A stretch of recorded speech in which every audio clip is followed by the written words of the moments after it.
Hello, everyone. Welcome to the panel. We're gonna get started here because we have a lot to talk about. Okay, there we go. We have a lot to talk about, so we're going to kick off fairly promptly. And because of the subject matter of this panel, we're going to leave a particularly, hopefully, a long period of time at the end for questions, because some of those might get into some detail. But what we're going to do to start off with is just give you an overview of what the program that we're operating here around this next information ecosystem concept, what that's about, just to give you some overview of where we're coming from. I'm David Caswell. I've been working with AI news for about 12 years now, most recently at the BBC. I'm now doing consulting work around this. And I've been working with Shuwei and others from the OSF on this concept for quite a while. And so I'll just dive right in and give you this sort of very broad overview to set the context for what we're talking about.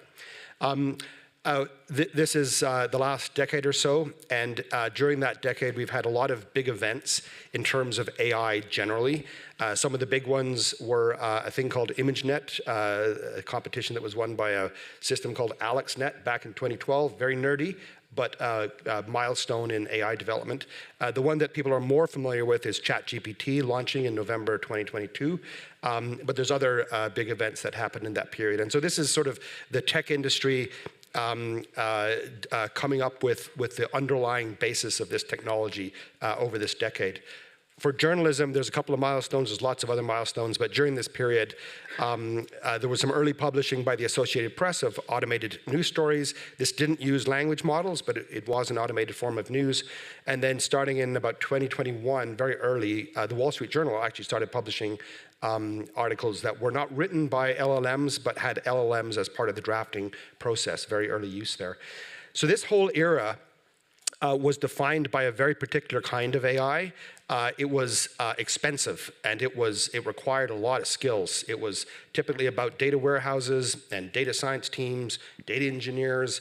It focused on kind of these big in-house models, often around recommender systems, dynamic paywalls, subscription models, churn models, all this kind of stuff. Very heavyweight, very hard to understand, very hard to get into, very expensive, very inaccessible to all but the biggest newsrooms. So the BBC, where I was, had teams like this, the New York Times, the Guardian, and so on, but most newsrooms, this was out of reach. But now we're in a second era, a very different era of AI, with a different kind of AI. And this is much more broadly accessible. So this is generative AI. It's language models. It's essentially text-to-anything models, or even anything-to-anything models. They're popping up all over the place and improving rapidly. And this is defined not by big tech teams, but by easy-to-use user interfaces and even easy-to-use APIs. And it's a much more accessible world. What we kind of look at as outputs here are typically products and workflows that are very tangible and understandable, not these sort of big proprietary models. So this phase that we're in now, that I think we're all in now, or many of us are in now, it's about applying AI. It's about making this useful. But initially, quite expectedly, that's focused on making the existing process and products of news more efficient.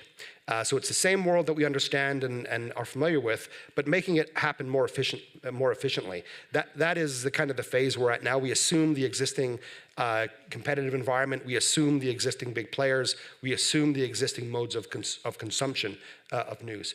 But what we're going to suggest is that the functionality that AI is providing, language models primarily, but other tools as well, radically changes how information is gathered, how information is analyzed and synthesized and contextualized, radically changes how information can be communicated and adapted to individuals and individual needs, and that these are fundamental and structural capabilities.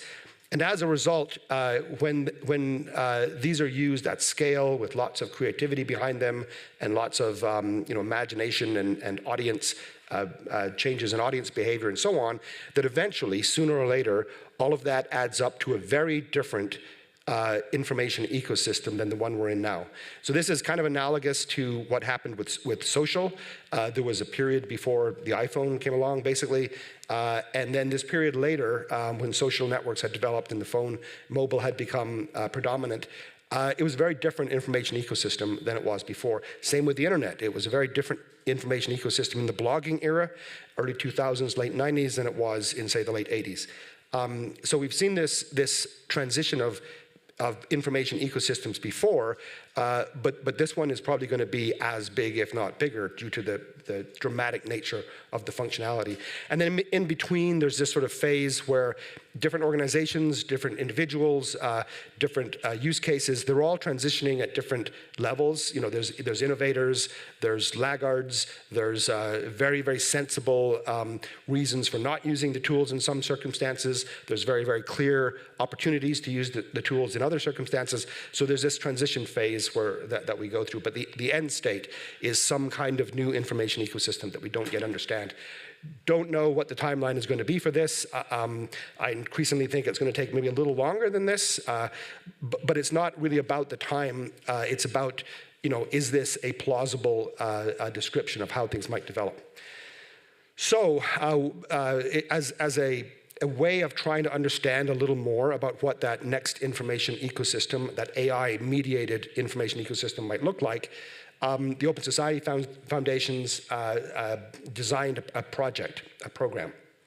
And the program is called AI in Journalism Futures, and I'm the lead consultant on the program. And the setup of this program looks like this. It started off in January with this open solicitation. It was open, but it was targeted for people to send in descriptions of scenarios of how they thought the information ecosystem might look 5 years to 15 years in the future. That was relatively structured. Like we asked in the instructions in the solicitation to present these in a way, a kind of a loose structure. And we got about 900 responses globally from, I think, more than 70 countries. So a very diverse and wide response to this. Those mini scenarios, those were put through this selection process in which we were looking for very imaginative scenarios and also ones that were particularly thoughtful, that had been considered quite carefully. And that produced 40 of these scenarios that we selected for further development. So these, the 40 individuals who produced these scenarios, they developed their scenarios more. They put more thought to it. They kind of fleshed it out from a mini scenario to like a larger description.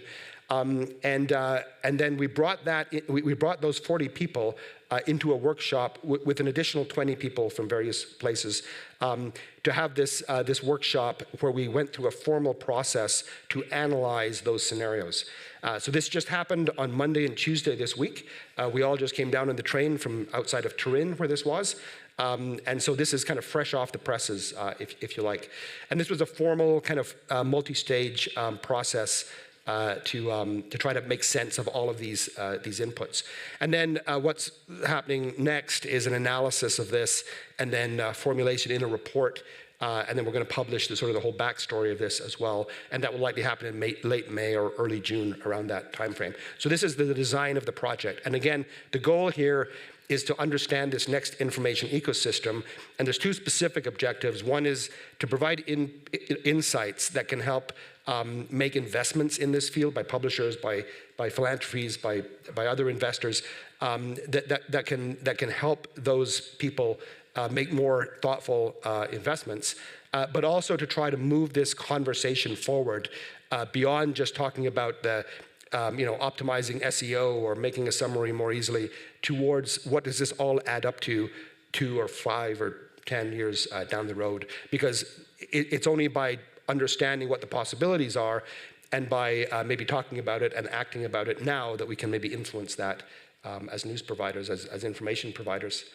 So this process was I think quite innovative because it joined two very different processes. One was this competitive part, this open competition part, and the other one was this very formal workshop scenario planning part. So this is a combination of those two different methodologies. So thinking about scenarios, this is a well-practiced field.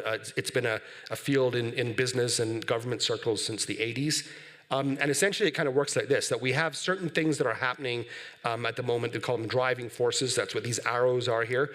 And these are things that are inevitable. And in the driving forces that we're looking at right now in the information ecosystem are things like ChatGPT, conversational interfaces generally, the ability to have a conversation with a chatbot or a voice bot about news. Things like generative search, the ability to kind of type in a question and have it answered without going to the underlying documents. The ability to use these machines to consolidate information from across many documents or sources and bring those together in analyses. These are all underlying driving forces. They're capabilities of AI, but they're also driving forces that are changing the ecosystem. And then we have this uncertainty 5, 10, 15 years out in the future about what all this will add up to. And so those are the kind of places that we start. And so what we're trying to find here in this process are the scenarios, the descriptions that basically show how these driving forces logically or plausibly add up to some kind of outcome in the future. And that's the scenario. The reason we're trying to do that is because these scenarios have implications, and what we want to do is understand, well, if this happens, what does that imply? What is, if we have a certain set of circumstances develop, there are things that are implied by that must happen because of that. And to understand those, and one of the things that comes from that is this idea of early warning signs, things that might be happening now that, and this might be things like, certain startups or certain applications of AI, things that we can watch for now that will give us indications that these implications in the future might be coming true. And so these early signs, there may be signs that we wouldn't pay attention to if we didn't have an idea of what they might lead up to in the long run. So this is the basic structure of scenario planning as a concept. We had this workshop on Monday and Tuesday in this lovely castle in the hills of Piedmont outside of Turin. Very isolated, very monastic, very thoughtful place, very conducive of kind of deep conversation. There were 60 people there. These are the 60 people. It really was a spectacular group of people. I think we really succeeded in getting the depth and also the breadth. We had the diversity and then very thoughtful people. And also the process that we went through with the mini scenarios and then the expanded scenarios, these people were exceptionally well prepared for this discussion. They weren't just kind of rocking up for a chat. They had been thinking about this very carefully for a couple of months beforehand. So this was sort of the people that we worked with. And then the process in the workshop went like this. There were kind of 4 parts to it. There was 2 days. On the morning of Monday morning, last Monday morning, we had this session where we basically explored the driving forces in lots and lots of different groups. And this was a rich discussion about what are the things that are pushing this forward? What are the things that are pushing us towards a radically new information ecosystem? Then in the afternoon on Monday, we turned and looked at the end states, like what are the possible ways that this could all add up to some new end state? And the reason that we did that was because the end states are an easier place to start with, ironically, in trying to add all this up. Because if we start with the current situation, like the status quo, we tend to bring our assumptions from the current situation with us. Whereas if we get into the end states first, then it's easier to be more imaginative and to consider things that might not make sense in the current situation. So then the third session on Tuesday morning was about connecting the two. So it was going from the driving forces, jumping to the end states, and then going back to the connections between the driving forces and the end state. So starting at the basis, going to the end, and then coming back to the middle, roughly. And then in the afternoon on Tuesday, we discussed the implications and the possible responses and some of the weak signals or the early signs from that. And so that was the process. So that was a description. I'm going to leave just this quote up here, which I just love. This is a quote from Jelani Cobb, who's the director of the Columbia Journalism School. He made this at a conference I was at in Paris in December. And I think it's a good sort of thing to consider here. AI is an unignorable force which journalism has to organize itself around. And I think this captures a lot of very profound stuff in a simple sentence. That this truly is unignorable. This is happening. It's going to change our world, and journalism is going to have to adapt to it. It is not going to adapt to journalism. And so with that in mind, I'll hand it over to Shuwei to give you some more details about the observations we've seen so far. Sure. Thanks, David. Hi, I'm Shuwei Fang. I work for Open Society. Gosh, is this a bit loud?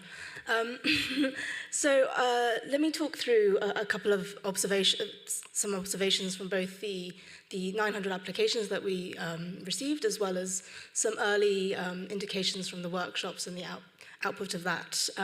We are working on a report, which will start next week, and that'll be published at the end of May. So you'll get the full summary of this. But these are sort of the early observations. They're largely anecdotal. There's some generalizations in here, so please take it at that. I'll start with the mapping of the 900 applications, 900 plus, which we received from around 78 countries. And these came really from across media, from across newsrooms and publishers, spanning to tech, spanning to academia, sort of other people from the humanities, students, creators, and curiously we had one application from a plumber in Nigeria who was probably a bit confused about the application but wrote a very impassioned scenario about plumbing and AI. We have given the data set now, anonymized, of course, to Nick Diakopoulos at Northwestern University. He's got a lab there, and he's actually going to help us organize and arrange the scenarios themselves and run a computational scenario planning process to see what, by engineering prompts, to see what scenarios come out of this 900. So that'll be interesting. That'll come out roughly about the same time as the report. So some generalized observations over the data set of the 900. So not the scenarios that we came up with in the workshop, but from the open application process. And remember, when people applied for this, they were limited to 300 words. That's not very much. So, not all ideas and concepts could have been communicated very thoroughly in this way. And our application process was in English, which limited quite a lot of things. So there really are sort of three things to note here. And one is that the persistent themes that came out of the submissions, the 300-word scenarios here, were really around things like personalization, so hyper-personalization as a result of AI capabilities. I get a version of a story that's totally different from David and the rest of you, according to some social signals, data signals, or whatever. Another persistent theme is this idea of information at mass scale that can be produced at very low or pretty much zero cost. And that includes all types of information, including disinformation. Another persistent theme is this around niche audiences. So really, I think one person's scenario was very pithily titled "An Audience of One," because that is completely possible in this enabled by the technology. Another very persistent theme was the rise of agents and assistants, so the AI sort of anthropomorphized as a sort of helper for you, to help you not only make decisions in your life, but also to filter out information. And of course, this came with along with how bad actors or good actors may use or abuse these agents for reasons of manipulation and so on. And then finally, the last persistent theme to identify here is really the sort of, quite pertinent to all of us, the inability to adapt by the news industry. So the failure to sort of radically transform for this new ecosystem, the failure of newsrooms to adapt sufficiently in terms of both editorial and business model. So those are the sort of persistent themes. I guess on a sort of more meta-level observation of the entries was that, and again, this is a gross generalization. Please, we'll have much more detailed analysis on this, which may prove us both wrong here, is that the visions that the scenarios that came from those that were in the news industry, or those that self-identified to be in the news and media industry, were sort of very much rooted in legacy and editorial models. It was very much sort of, here's my vision of the future, but very, very much rooted in the now, whereas compared to visions from those in tech and others being incredibly much more radical, there was less of an idea of what information would be based on some preconceived idea.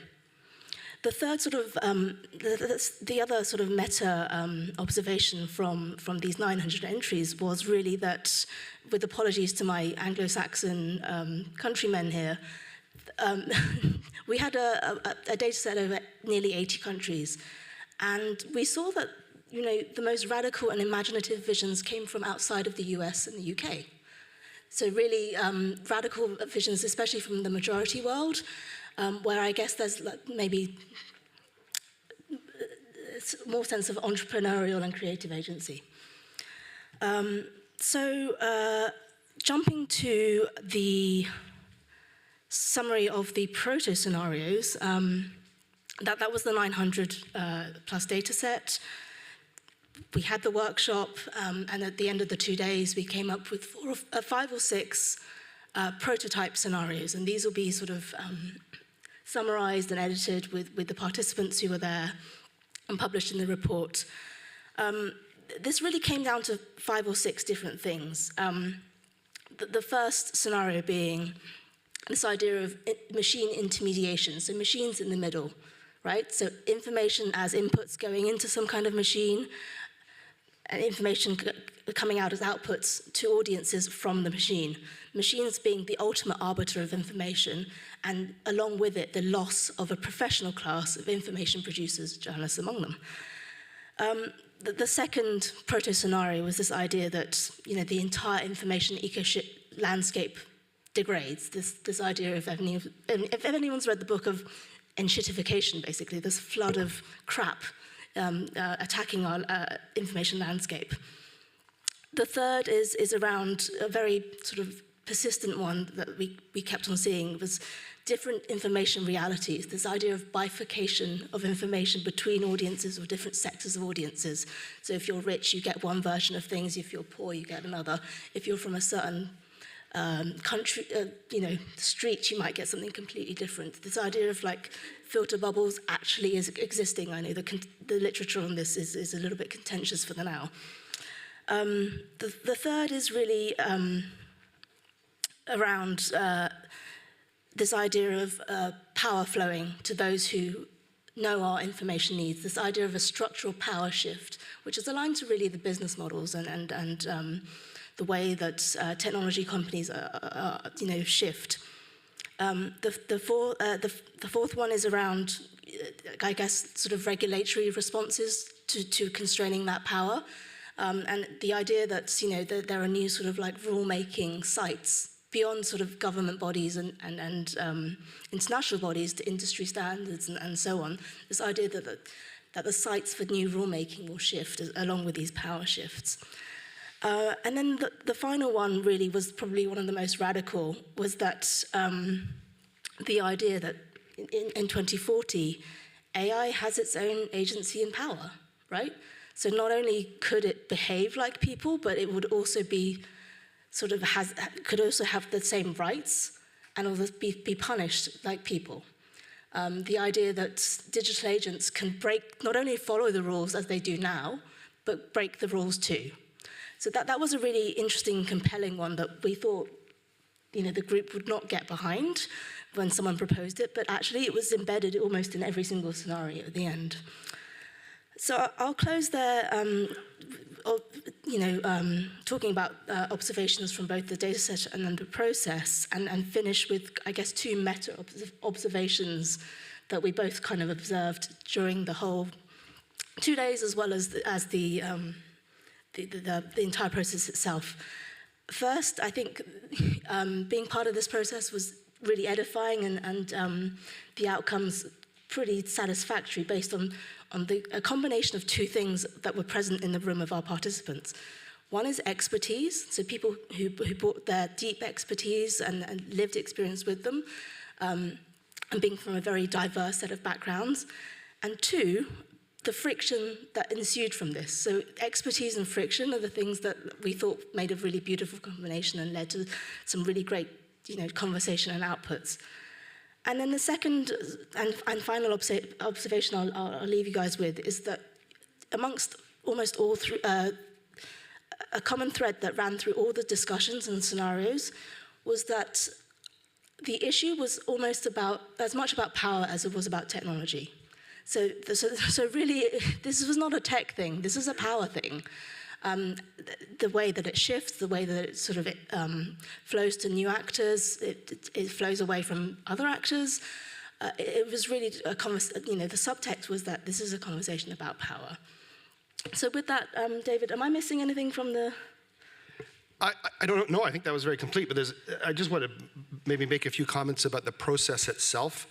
And I think this is something that we did very well, which is that we structured this with specific outcomes in mind, and we followed a specific process that had been well proven, and we had expertise in that process to facilitate the workshop. And I think, just as a general observation, quite a few of the discussions around the future of news don't have that. And I think as an industry, there have been too many kind of free-flowing, general kind of dinner party-like discussions about this, and not enough sort of step-by-step, logical, methodical, thoughtful working through the issues to add up to something. And I think that's something that the tech industry does very well. When they approach new opportunities or new threats or new situations, they engage often in what's referred to as first principles thinking, boiling down what this is about to its most fundamental units, and then logically and thoughtfully and carefully and systematically building up from that. And that requires a process.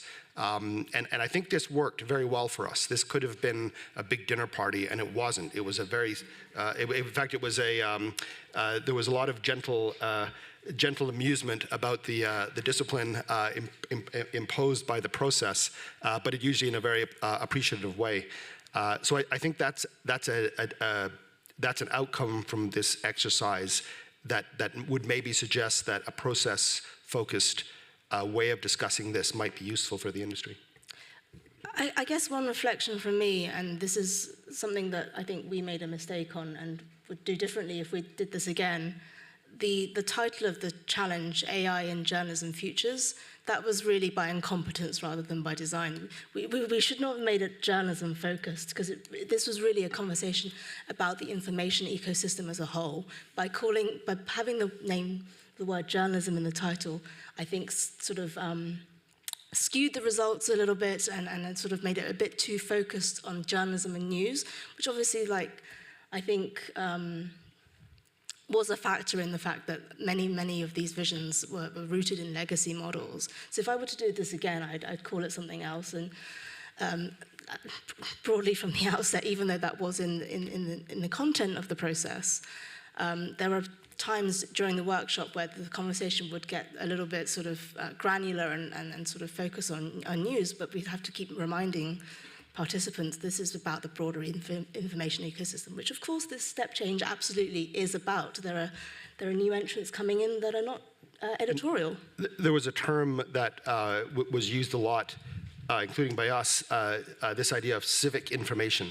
So information, but not just sort of the wide world of information, but information that is important or perhaps even essential to the functioning of civic societies. And thinking of it in terms of a new idea of information, civic information, rather than this sort of legacy idea of there's articles and there's newsrooms and they publish the articles and that legacy idea which comes with journalism.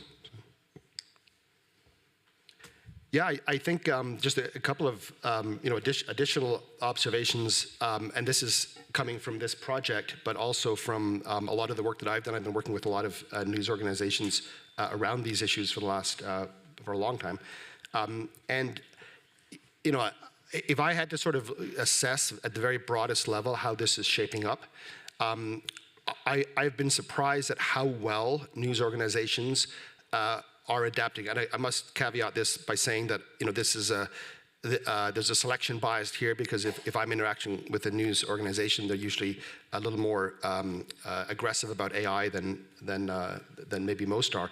But even so, most news organizations that I interact with are I think, well prepared for this phase of AI that is about efficiency on the existing workflow. I see a lot of initiatives. I see budgets being allocated. I see even organizational structures being tweaked and tuned. I see training. I see infrastructure being built. Again, this is a self-selected set, but still. So I have been surprised at how well the news industry that I see is adapting to this efficiency phase. But I am very worried about the news industry's ability to adapt to this new information ecosystem.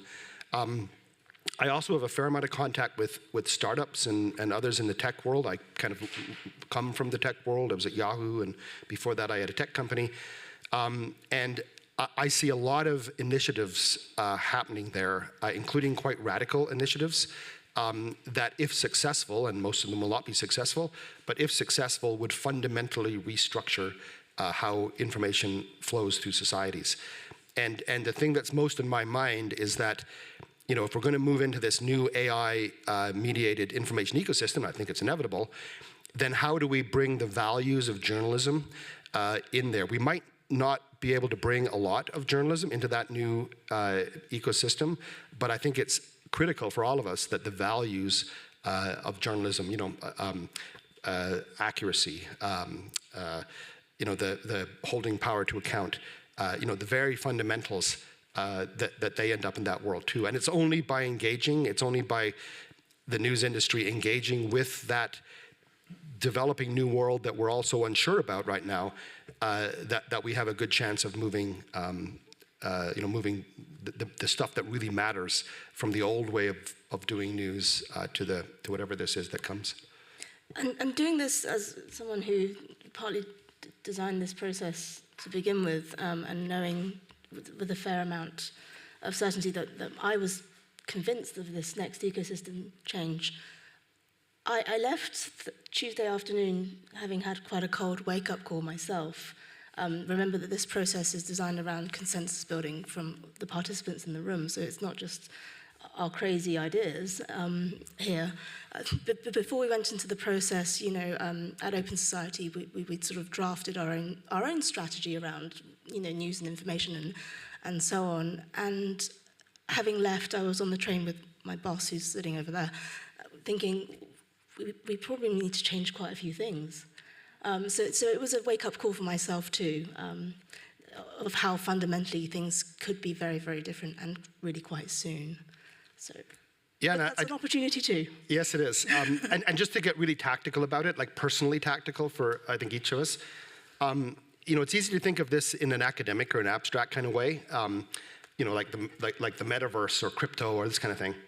But what I would really urge, each of you to do is to use the tools, is to really engage with the large language models and the other AI tools yourself for your own tasks. And do that because that, I think, is the way to be fully aware of the potential for massive, scaled change across society. If you don't have that visceral engagement, you also need an analysis and data and observation of the ecosystem and all the rest of it. But if you don't have that fundamental understanding of what we're talking about here, when we talk about large language models and their ability to work with language, especially, then it's very hard to really appreciate the magnitude of the moment that we're in. So I would encourage everybody to use the tools, whether for for productivity or for criticism of the tools, or whatever the reason is, use the tools because that's how you really get it, basically. Questions? I think that's so. What we've done here, and with this talk is, these are obviously some big and quite structural ideas. We've left quite a chunk of time, 15 minutes, to have a conversation with you guys. So with that, we'll just head over to the audience. And I've got hands popping up all over the place. I'm not quite sure how to deal with this. Do we have a microphone? Hello. Thank you so much. I'm Guy Berger.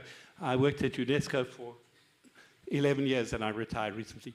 So I was very glad that you mentioned the concept of civic information as part of the system, and then obviously journalism in that.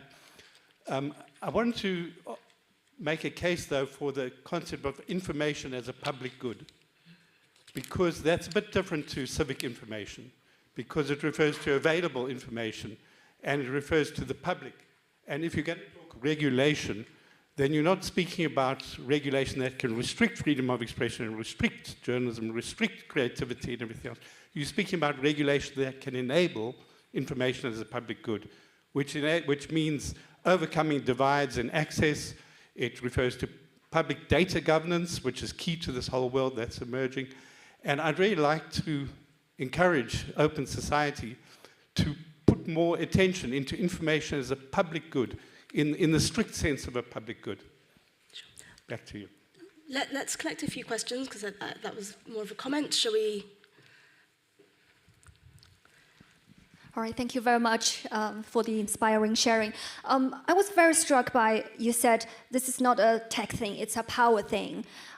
So I'm curious, what are some of the power shift scenarios that you foresee now with the advent of generative AI? For example, whether it's going to be a replicate of the existing power structures, since the government and tech platforms have the most data, or are we going to see new forces of power taking over existing ones, or what else? Thank you. Sure. So, do you want me to? Should I? So to the first question, information as a public good, I think that's a really incredibly valid point, and really the first thing that my colleague and I talked about when we on the train home was really, how can this be an opportunity to get information to those whose information needs have never been met before, right? So not only audiences that are facing censorship, not only audiences that are flooded with like propaganda and bad actors, but also, quite frankly, audiences whose needs have never been met by media. So we're thinking about it in that way. Power shifts, David. Yeah, I think there are power shifts already emerging all over the place, and I'll just talk about a few trivial ones and then talk about some big ones. So they're not trivial, but they're smaller. So one power shift that's happening in large news organizations is there was a lot of power in the data team, the big AI team, the data science thing. And now there's a lot more power in editorial teams. I'm seeing junior people in editorial teams come up with amazing creative ideas that really, are close to products. And I've also seen large, data science teams lumbering around trying to, do more of what they did for the last 10 years. And there's sometimes tension, I think, in news organizations. So there's power shifts within news organizations that flow towards easier access. You don't need a technical background to be imaginative with these tools. You don't need a lot of money. That same dynamic, I think, is happening across the world. We had a panel this morning on another project from last year, the AI and Journalism Challenge, in which we worked with 12 small scrappy newsrooms globally on applying these tools.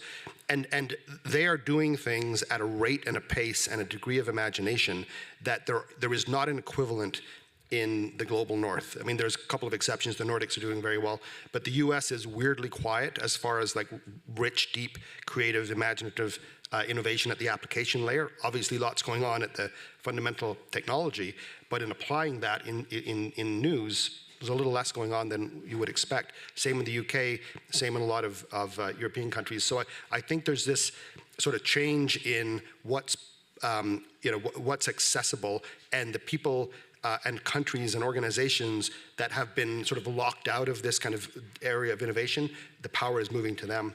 More broadly, especially this scenario, or this proto-scenario of machines in the middle, I think that there's, the thing that's always at the root of this is, whose machines and who is determining how those machines do what they do. And I think there's a good case where a lot of that can be editorial, and news organizations operate machines, and not just models, but workflows and processes, where editors and journalists become like the orchestrators of the machine, or the automated or semi-automated systems. So it's not necessarily the tech companies rule here. There's an editorial option for this as well. But whoever is running those machines is going to become more powerful. That I think is is implied by that scenario. Even the more extreme scenario, the one that Shuwei mentioned last, that AI takes on its own agency and its own power. Even in that scenario, you know, those machines, those sort of very kind of future-y AGI, superintelligence kind of visions of what this might become, those have goals. Those are optimizing or motivated internally by goals, sometimes very deep in the setup for these things, the attention mechanisms and so on. And somebody set that up, you know. So I think that one of the things that like for journalists, not as journalists trying to, you know, change their model within the ecosystem, but just as reporters and journalists, is identifying those pivot points of power that are changing and really understanding those and scrutinizing those, because they're easy to overlook. You know, who's setting the goals in an optimization in an optimization function in some model somewhere. Very easy to overlook something like that, but the potential for that adding up to something that changes the course of societies is high. Does that answer your question? Yeah, more broadly, you know, since the government tech platforms has the most data to train large language models. Honestly, I don't think that's as big an issue as people make it out to be. I think I might be wrong here, but I see a lot of models being trained. I think that the process of training the model is actually becoming easier and easier to do. Access to data is a big challenge. Access to computation, these GPUs, is an even bigger challenge, although likely temporary. So I think things like Mistral and others that are doing these kind of big open source models and the opportunities around fine tuning on top of big open source models, I think they are probably going to give us a much more diverse set of choices as users of these than we had in social media. In social media, you had a small number of networks that you just had to be in. In this world, we may have a selection of models to choose from, including, you know, open source models that we are fine-tune ourselves. And this, you know, talking about early signals, there's examples in the Nordics of news organizations getting together to do this collectively in languages, and there's other examples as well. So I'm increasingly less worried about that aspect of power shift. So just one addition to that, I guess we did talk about, of course, the political economy of big tech and that shifting. And that is really, I guess, a wider question that's perhaps less relevant to those who are in this room of journalists and editors and journalism adjacent people. The more sort of underlying power shift that we all sort of talked about in a scarily consensus-driven way during the workshop was the fundamental shift of power from producers to audience. So you think that audiences are in control now. It's going to be a completely different scale, you know, in this near-term future. Consumers being able to drive preferences, and with the caveats that, you know, social inequalities and others bring with them, but it will be that audiences will be able to control their own consumption experience. And just some early signals of that. The Arc browser is an early signal of that. The Artifact app that has just recently been sold to Yahoo is an early signal of that. So there's early signs of all this happening. Maybe some questions from this side of the room. Hi. On top of what we're discussing here, you mentioned earlier that you're seeing radical initiatives that can change the way the flux of information will in society. So can you detail it a little bit more? What are these radical initiatives that are being touched with, please? And maybe we can take one more question and we can do these in pairs. Thanks. My name is Courtney Raj with the Center for Journalism and Liberty at Open Markets Institute. So I don't know if you were using the Healthy Information Ecosystems analytical tool that I developed for transparency, an accountability initiative that OSF is part of. But one of the really important things in that idea is how the technology infrastructure, the legal system, the enabling environment, and journalism are all intertwined. And I was wondering, I thought it was very helpful to hear you talk about the role of power. But to what extent is the link between power now, and this kind of goes to the earlier question, the power and especially AI's tendency to further entrench market dominance going to allow for those futures? And how do you see those two things intertwined? And especially whether there was any consideration of journalism as these keystone species in an information ecosystem, where obviously you have lots of entertainment media, other types of information, et cetera, but was wondering if that came out at all in the imaginations. Thanks. I'll start with the question on the examples of these sort of radical changes. I'll start with a vast example, and that vast example is X, and the vision that our buddy Elon and his investors have for X. And so the vision for X is, and this is not just X, it's X and X.AI and Starlink. And so it looks like this. You basically have this, town square, and everybody talks about everything on the town square, and you have a big model, Grok or something like that, that reads everything and understands everything and synthesizes everything, and then creates an experience just for you. And that's the information nervous system for the entire species, basically. And also, all of that is coming at you from internet, from bandwidth that's coming from the sky, not from the wires, and that is controlled by servers that are in space, not in a geography on Earth. And so essentially, you have this kind of radical, environment where everything is available and everything is accessible to everybody, and it is not only unregulated, it is unregulatable. And so I'm not saying that that's going to happen at all. Things are not going well with that vision, but I'm just throwing it out there as an example of how, well-funded, tech-focused constituencies, the kind of scale that they're looking at with these things. That's at the biggest level. This is obviously many tens of millions of dollars, much of which will never be seen again by the investors, I believe, but we'll see. But that'd be one example. Then there's other examples at the much smaller scale. So this would be startups, $500,000 funding, a few million funding, A round, something like that. And there's a lot of these.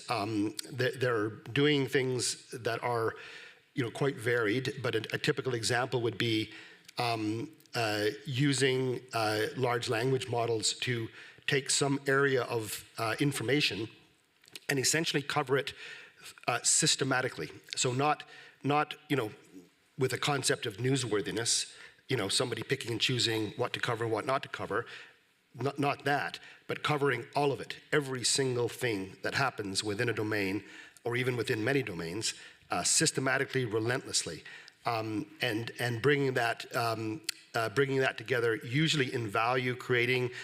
By value creating, I mean financially value creating situations. There's an example of that in the U.S. This is Applied Excel. That they're doing it specifically for the healthcare, the pharmaceutical processes where they do these human trials, and that human trial data is available, and sort of mining that and systematically covering that and analyzing and synthesizing it and making it available to people who invest based on it. That's an early example of that kind of startup. There's others.